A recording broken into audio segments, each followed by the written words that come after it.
لن تصدق من هي دينا عبد المعبود، زوجة المخرج مجدي الهواري طليق الفنانة غادة عادل. وكمان بنعرف سبب الانفصال الحقيقي.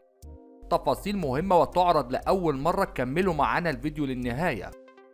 حرصت دينا عبد المعبود زوجة المخرج مجدي الهواري الاحتفال بعيد ميلاد زوجها، وكمان نشر مجدي الهواري صور من العيد ميلاد عبر حسابه الرسمي على موقع فيسبوك، وعلق عليها قائلا: أحلى عيد ميلاد ده ولا إيه؟ شكرا يا حبيبتي على مفاجأة امبارح. ومؤخرا علق المخرج المنتج مجدي الهواري على الأخبار المنتشرة حول انفصاله عن زوجته دنيا عبد المعبود، وذلك بعدما أثارت الأخيرة جدلا واسعا عبر مواقع التواصل الاجتماعي بسبب حذف صورها مع زوجها بعد زواج دام شهرين فقط. وكمان خرج المخرج مجدي الهواري للرد على الشائعات من خلال صور نشرها تجمعهم من فرنسا عبر موقع التواصل الاجتماعي، وكتب: من باريس مع حبيبتي.